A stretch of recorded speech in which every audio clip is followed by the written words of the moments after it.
toutes, chers téléspectateurs de Ivoire TV. Ce numéro spécial du micro du développement s'adresse à l'une des valeureuses femmes de l'association Dan Kwado, l'association des filles et fils Dan vivant aux États-Unis. Alors je suis avec la chargée des affaires extérieures qui va se présenter. Bonsoir madame. Bonsoir monsieur. Vous allez vous présenter. Je suis madame née Moutoua Seigneur. Je suis aux États-Unis et je suis la secrétaire chargée des affaires extérieures de l'association Dan Kwado.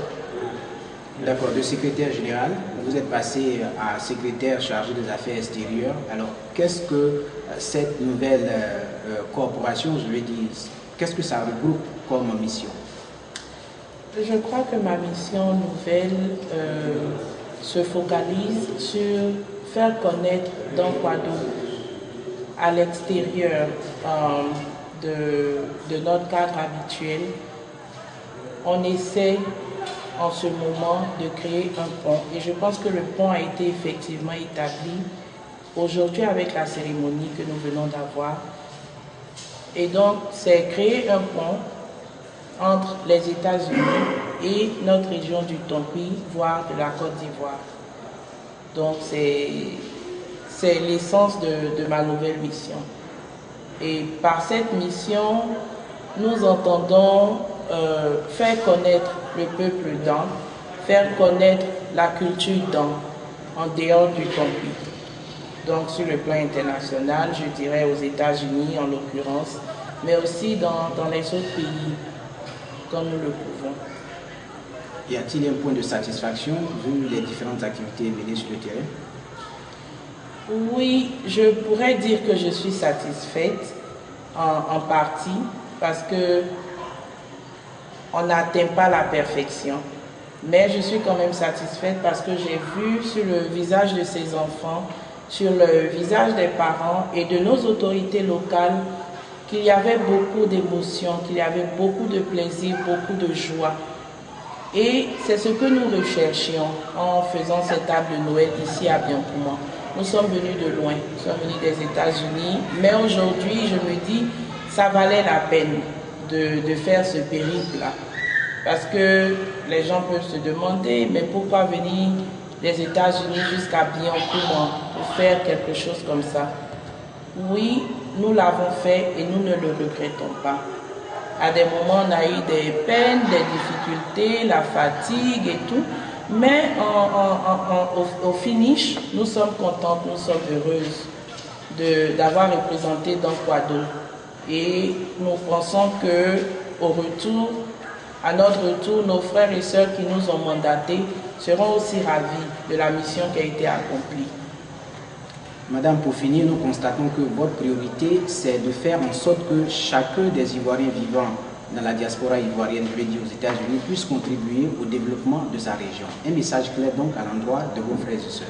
Votre pensée est juste parce que, en général, nous pensons que le gouvernement ou l'État devrait tout faire.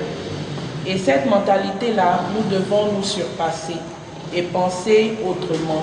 Parce que, ayant vécu et vivant toujours d'ailleurs aux États-Unis, c'est plutôt la mentalité de faire des dons, la mentalité d'offrir nous-mêmes ce que nous avons de mieux à nos communautés. Et donc c'est dans cette optique-là que nous venons vers nos parents pour leur dire que c'est vrai, nous ne sommes pas avec vous tous les jours, mais nous pensons à vous, malgré nos difficultés, parce que ce n'est pas facile.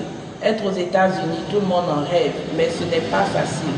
Et donc, nous revenons vers nos parents pour leur dire que nous pensons à eux. Nous leur donnons une part de ce que nous gagnons dans la difficulté, mais c'est toujours un plaisir à donner. Et comme on dit, celui qui donne peut oublier, mais celui qui reçoit n'oubliera jamais le geste. Donc, je remercie tout le monde d'avoir contribué financièrement comme moralement, nous avoir apporté leur soutien. J'aimerais aussi remercier nos sponsors d'ici.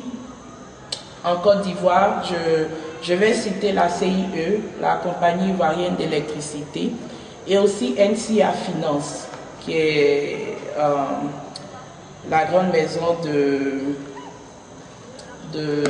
d'investissement ici en Côte d'Ivoire, qu'on connaît sous le nom de BIAO en général, mais qui est NCA Finance. Nous leur disons beaucoup merci d'avoir eu confiance en nous, d'avoir permis qu'on égaye ces enfants-là dans le plus profond de la Côte d'Ivoire. Et donc nous leur sommes beaucoup reconnaissants. Nous leur disons grand merci d'avoir participé à travers nous à l'épanouissement des populations du Tokwi. Nous disons merci aussi à nos associations sœurs aux États-Unis qui nous ont soutenus, qui nous ont accompagnés jusqu'ici par leurs dons financiers, par leurs prières. Nous disons merci à nos amis autour de nous qui ont appris ce que nous voulions faire et nous ont aidés financièrement, qui nous ont soutenus dans la prière pour que nous soyons ici aujourd'hui. Je vous remercie. Madame Boni, merci infiniment. Merci à vous, Ivoire TV. C'est ici que prend fin cet entretien. Retenez une seule chose, celui qui donne peut oublier, mais celui qui reçoit n'oublie jamais. Fin de citation. Aujourd'hui, la population de Biankouma est très heureuse de recevoir l'association Dankwado. Merci de nous avoir suivis et à bientôt.